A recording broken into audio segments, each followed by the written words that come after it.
Muy bien amigos, estamos en una edición especial de La Máquina de Pensar. Estamos en Maldonado, aquí en la Fundación Manolo Lima, en la casa de Manolo Lima, conversando con Ariel Insaurralde y con Johanna Holt, que es una vieja conocida de La Máquina. ¿Cómo andás, Ariel? ¿Cómo andás, Johanna?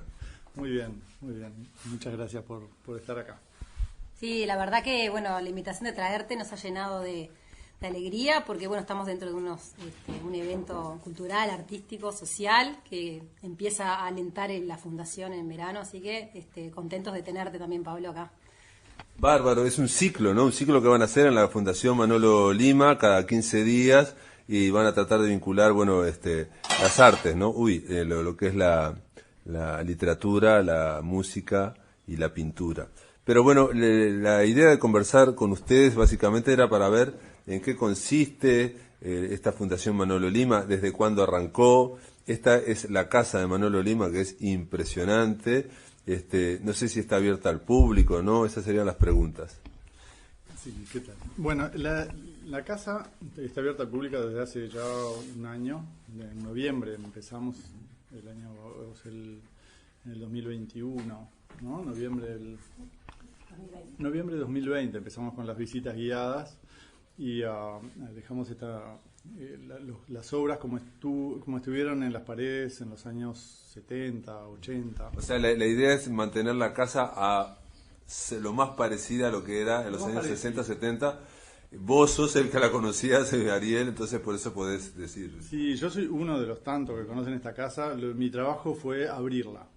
Mi misión era abrirla y hacer que vengan los que vinieron siempre, los que la conocen, que están llegando. Por ejemplo, tenemos hoy el gusto de tener a Angélica también, que fue alguien que conoció, nos frecuentó la casa. Angélica Vitale, coorganizadora de la noche de hoy con el Instituto Carlos Vitale. Y como ella, tantos otros que una vez que vieron que la casa, se podía volver, se encontraron también con ganas de proponer proyectos, de hacer actividades, de disfrutar esta casa que es estamos tratando de hacer lo que Manolo hizo siempre, abrirla. Era una casa de puertas abiertas donde todos se podían encontrar, un lugar de encuentro, donde durante los años, bueno, donde Manolo vivió acá desde el 60 al 90, siempre fue un lugar de preciosos encuentros, ¿no? De disfrute y de intercambios culturales de excelente nivel. Manolo Lima nació en 1919, murió en 1990. Yo, hablando con Ariel, yo le decía a Johanna que mi experiencia, que no conozco nada de todo esto, es que a Manolo Lima se lo conoce más por la persona o por el nombre que por la obra. Pero sin embargo, basta empezar a hablar de Manolo Lima cuando empiezan a surgir inmediatamente muchos artistas que yo te contaba, ¿no? Que había un compañero de la radio que me decía, mi padre era escultor, estaba en el grupo de Manolo Lima, lo conocía, en fin. Es raro que sea por un lado tan conocido, ¿no? O tan querido, y por otro lado, no sé si su obra es tan conocida. Creo que Manolo sufre un poco lo que sufren tantos artistas uruguayos, ¿no? Es de la falta de trabajos de investigación. Actualmente tenemos pocos críticos en Uruguay, poco tiempo dedicado a la investigación, y creo que eso juega en contra del potencial que hay en Uruguay. Creo que una de las riquezas, nosotros no tenemos petróleo, nuestro petróleo es los artistas que tenemos, es de una riqueza este país. Creo que per cápita debemos tener uno de los mayores índices de... Sí, es como el fútbol, siempre digo lo mismo, ¿no? Por metro cuadrado. Impresionante, pero si no tenemos críticos capaces de ponerlos en relieve, por ejemplo, en el caso de Manolo, mucha gente conoce, los que lo conocen toda su obra, pero la mayoría conoce, como vos decís, anécdotas. Manolo fue un hombre que participó. Sí, el personaje, básicamente. Ese personaje. El hombre del pueblo. Ese hombre que, de una llegada, un hombre de perfil bajo, que pudo, saliendo estuvo en el INAU, digamos, de la época, lo que era la colonia Martí René. ¿Por qué llegó ahí? Por un accidente Su madre, que trabajaba en el cerro, fue a trabajar, ellos son de San Miguel, pero en un momento su madre va a los frigoríficos del cerro y la atropella un auto cuando Manolo llega con sus 16 años. Y esta madre, que en realidad cae en coma, no fallece, pero Manolo, teniendo a su padre trabajando en la frontera, seguramente cerca de en Brasil, seguramente en ese entonces, bueno, se encuentra huérfano casi, y el consejo del niño, o sea, los distribuyen en las colonias de menores a él y a sus hermanos. Y Manolo, bueno, habla de la colonia Martirene como un lugar donde él aprendió muchas cosas, entre ellas también el oficio de carpintero. Pero en esa colonia de menores, Manolo editaba una revista que se llamó Educación, que la podemos encontrar en la Biblioteca Nacional, un bimensual de una excelente calidad, que describe muy bien ese Manolo que muchos años después es conocido de tanta gente. Puede decir que ahí están las características principales de cierta ambición cultural, pero muy amplia. Sí, y también esa resiliencia, ¿no? Una capacidad para dar, cuando él, en realidad, imagínense, a los 16 años se encuentra en una colonia de menores y, a pesar de todo, con sus compañeros, crea esa revista, como que él es el editor, y pone en un espacio de la revista, ese bimensual, con los compañeros y por los compañeros. Ya hay una visión de trabajo en equipo, de un deseo de sociedad mejor, donde se encuentre.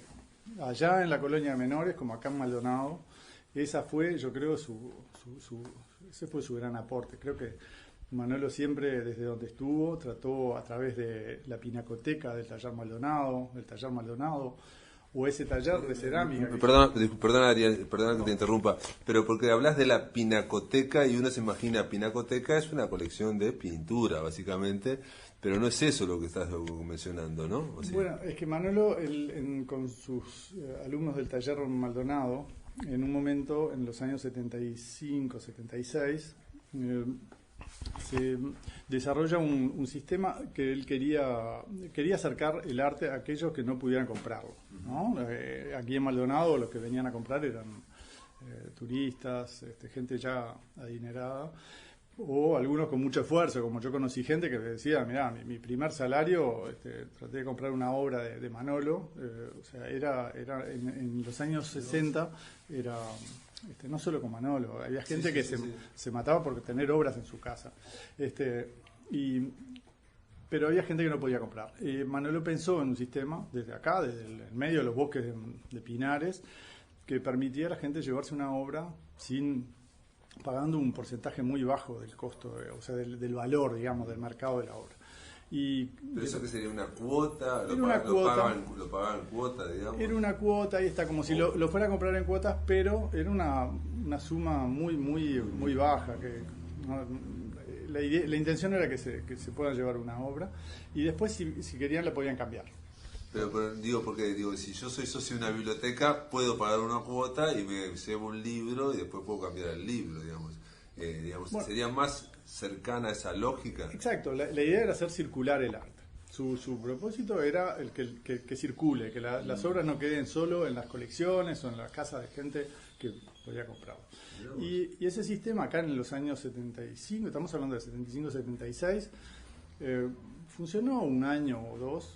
Y no lo... O sea, es un sistema muy novedoso, requiere que la gente lo comprenda, y el tema de poder pagar por una cuota y encima de poder hacer circular la obra, que mi obra esté, ¿no? que la obra esté arriba de mi chimenea, pero después haya otra y se cambie. Porque la idea también era promover el arte, que la gente no solo se apropie de la obra como me hace acordar un poco a lo que había en los años 70, también en la misma época, estaba el club de grabado, y también ocurrió, fue un poco más posterior el círculo de lectores de banda oriental, también lo mismo, también hubo el club del libro de Radio Saranditos en esa época, los 70.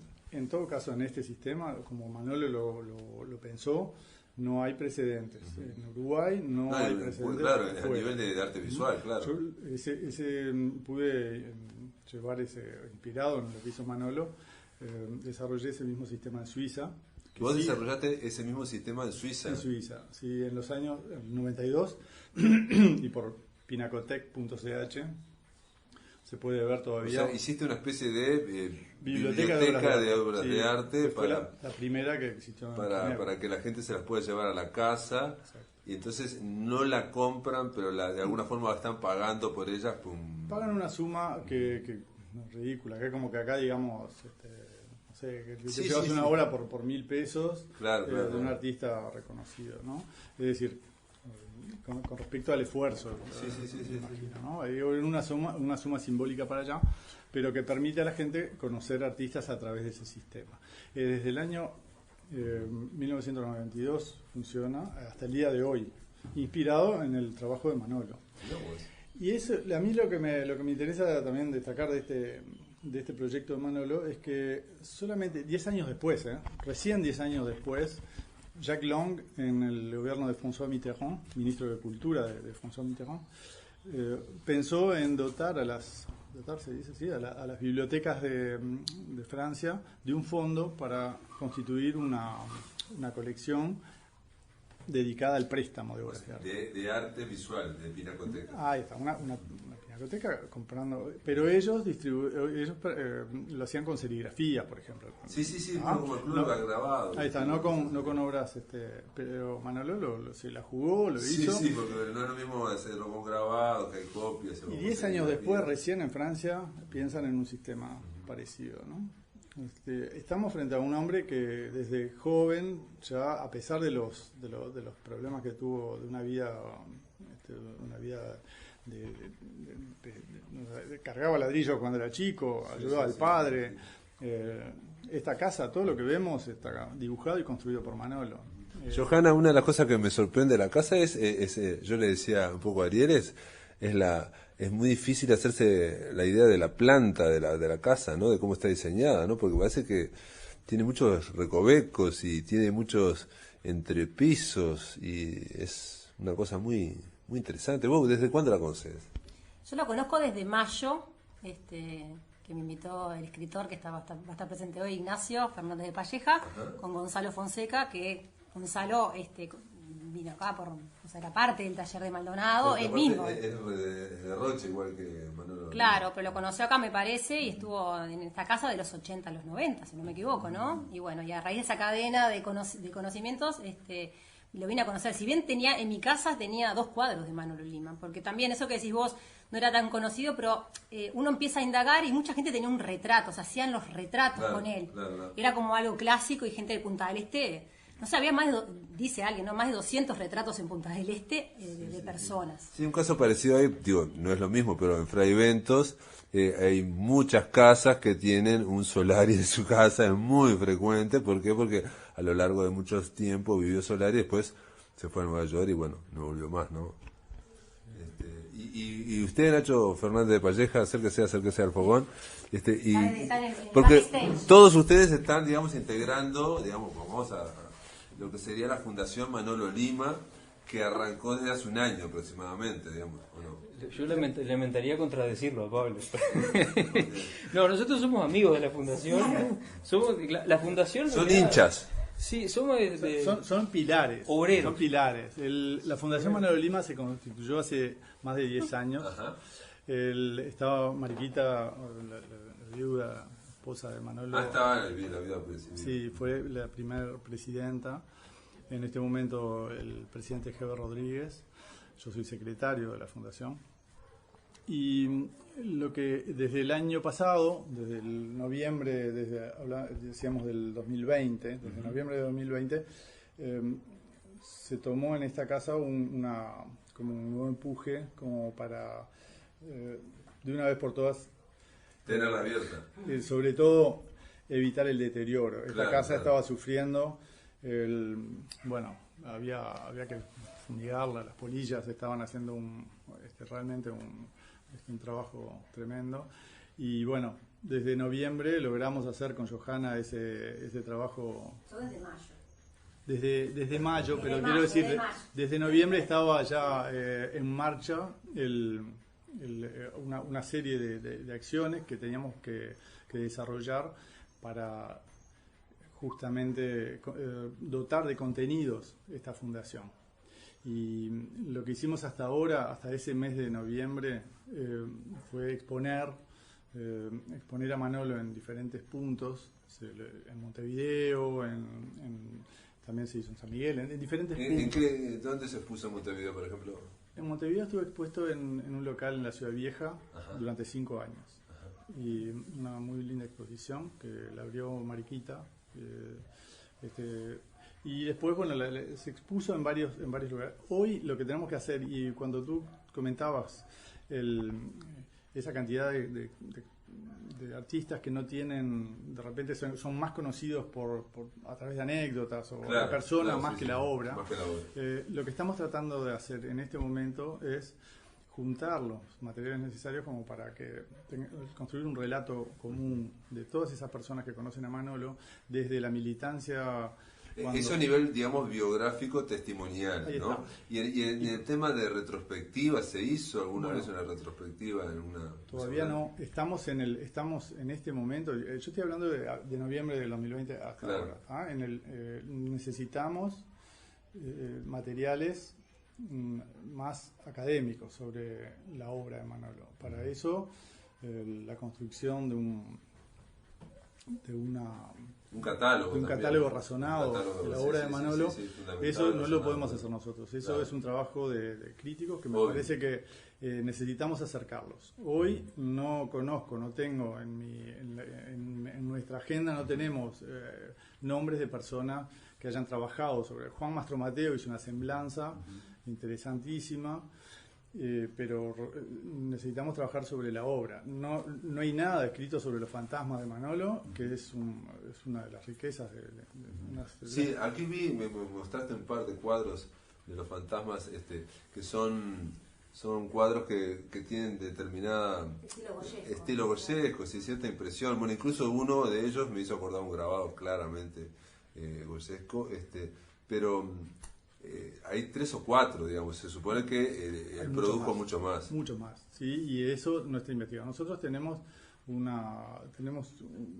juntando información, obra, catalogando, con el fin de dejar preparado para que un trabajo académico se desarrolle. Claro, ¿no? Nosotros, por ahora, yo al menos, lo que estoy haciendo es preparar el terreno para que otros sigan este trabajo, ¿no? Sí, hay 2 cosas. Una es digamos, hacer un catálogo, un inventario, generar toda una base, y lo otro después es lo que se llama una puesta en valor, que la puesta en valor tiene que estar dada por especialistas, claramente, ¿no? Igual estuvieron trabajando este año a raíz de este movimiento que nombra Ariel, que en realidad tiene que ver, y siempre se lo digo a Ariel, con esta actitud de tener las puertas abiertas de esta casa a la gente que empezó a conocer, así como nosotros, la casa, a traer un proyecto, a traer ideas, incluso de talleres y formación, como vieron, o de presentaciones, etcétera.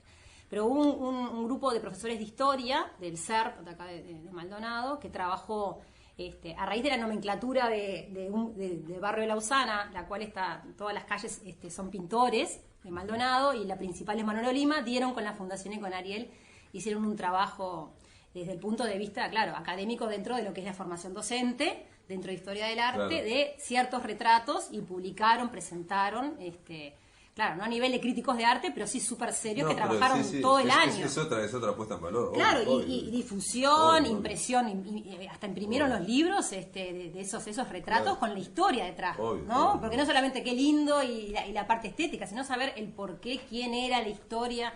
Un trabajo de investigación increíble hicieron. Un trabajo muy interesante. Ese capítulo, que para mí es uno de los más interesantes de este año, fue un trabajo de investigación de estos profesores de historia, donde le pusieron contenido a los retratos que teníamos. Y ese trabajo es de primer orden. Yo lo que me refería con un trabajo, con un catálogo razonado, o sea, creo que ese es el objetivo. Todavía no está hecho, es algo que necesitamos hacerlo. Y no tenemos, o sea que esto es una invitación también para los oyentes, que nos ayuden con con la búsqueda de gente que conozca la obra y que pueda aportarnos. Sí, que se puede embarcar en un trabajo ¿Qué es lo que es un trabajo que va a llevar cierto tiempo. Y yo te iba a preguntar, ¿y tienen página web?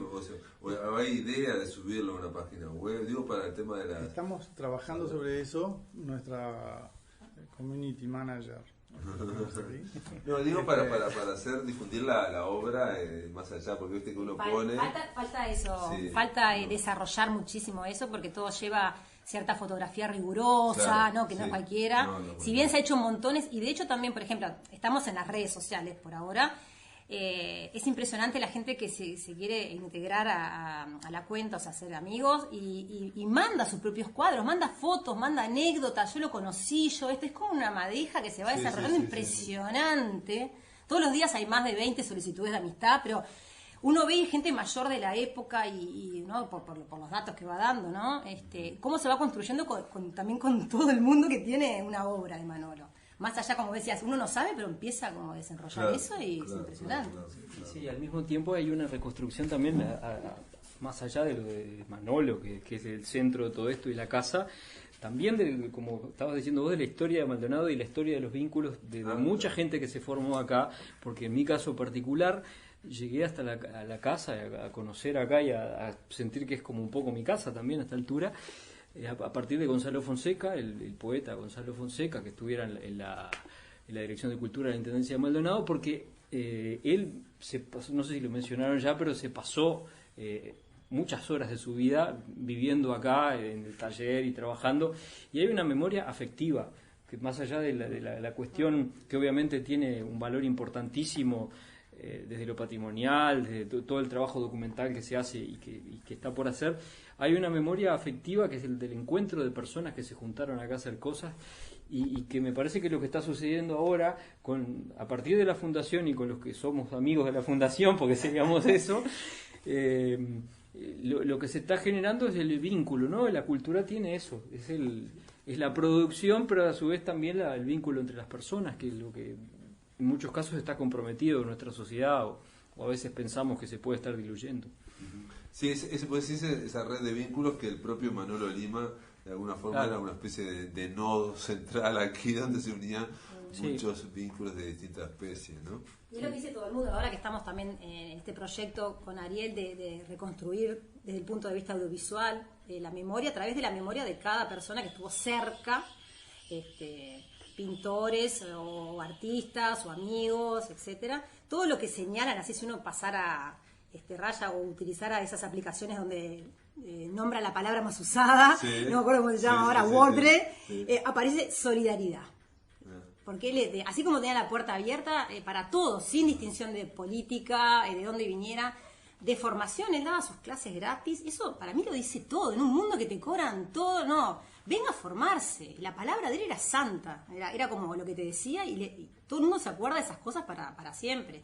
O venía a formarse en cerámica, él pagaba a los profesores, las cosas para que la gente tuviera su oficio. Para mí tiene que ver obviamente con su propia biografía de lo que vivió, pero también de poder dársela a los demás en creciendo, ¿no? Porque Y de todas formas, una cosa que ocurre, digo, no voy a generalizar, pero yo por lo menos lo veo mucho en el interior, ahora estoy pensando en el litoral, es que ocurren todas estas cosas, pero lo que hay es una memoria muy frágil, ¿no? Una memoria muy emocional, donde faltan datos, años, momentos, lugares, porque lo que se genera es eso, queda el vínculo emocional muy fuerte, pero a veces eso genera más leyenda que historia, ¿no? Por eso estamos tratando de bajarlo. Hacemos reuniones, por ejemplo, todos los martes, cada 2 semanas, con los exalumnos del taller Maldonado a través de Zoom, pero estamos creando las bases para esa recolección de datos que nos permitan llevar a un relato común, a un relato que sea el relato de todos. Claro. Desde dónde vemos a Manolo, desde dónde lo conocimos, desde diferentes ámbitos. Sí, generar un discurso en torno a Manolo Lima que sea específico, digamos, concreto. Y que nos permita contar algo en común, ¿no?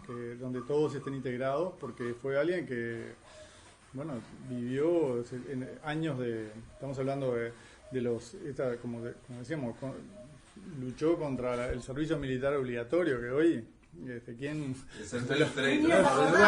Claro. No, pero es algo que después de los años 30, 38, por ahí. Sí. Por ahí, en ocupaciones de fábricas cuando era joven. Bueno, su actuación en lo social, en lo político, a nivel de también como en algún momento fue presidente de la Asociación de Artesanos en Maldonado, en Punta del Este. Tuvo una participación, fue alguien que siempre se sintió comprometido con su tiempo. Y eso es lo que la gente hoy reconoce en él, ¿no? Todos esos compromisos que él asumió y que no, todo lo largo de su vida no se rindió. Y esos compromisos con el otro, ¿no? Más allá de las banderas, más allá de las pequeñeces, Manolo siempre tuvo en esta casa un espacio donde recibió a sus gente que no pensaba como él, pero sí pudo recibirlo e intercambiarlo. El vínculo de la cultura. Muy bien, bueno, la Fundación Manolo Lima está aquí, esta casa está en la parada 31 de Maldonado, se llama Playa de Pinares, ¿no? Es Pinares de Maldonado. Pinares de Maldonado. El barrio se llama Pinares de Maldonado. La casa es País de Pinares. Claro, País de Pinares. Sí, yo vi que dice País de Pinares. Claro. No se achicaba nunca, Manolo. Estamos estudiando justamente por qué País de Pinares. Y Manolo, cuando construye esta casa en los años 60, no piensa ya en un lugar muy particular, donde eso de tener una UTU ahí en el fondo, porque en realidad era ese el propósito, ¿no? Una UTU donde podían los jóvenes aprender no solo pintura en su taller, sino que podían formarse en cerámica, como decíamos anteriormente, ¿no? O sea, era un lugar donde vemos la flora. Tenemos durazneros, arazá, tantos naranjos, una variedad, ceibos. Perdón, entonces, digamos, para aquellos amigos de la máquina de pensar que intenten, que les interesen, pueden venir a Maldonado y se puede visitar la casa, pueden recorrerla. ¿En qué horario? Bueno, hay una página de Facebook, hay obviamente. Hay una página de Facebook que es Manolo Lima, en Instagram es Fundación Manolo Lima, y ahí también están los contactos para agendarse en general. O sea, Ariel, Sí, hay que agendarse. Ahora hay que agendarse. Claro, Perfecto. Y si no, cualquier cosa nos escribe en la máquina de pensar y le mandamos a Johanna Holt, que ella es la que maneja todo. Ariel Insaurralde, Palleja, como le van a decir, Fernández de Palleja, Johanna Holt, gracias por estar en la máquina de pensar y gracias por habernos recibido aquí en la Fundación Manolo Lima. Muchas gracias.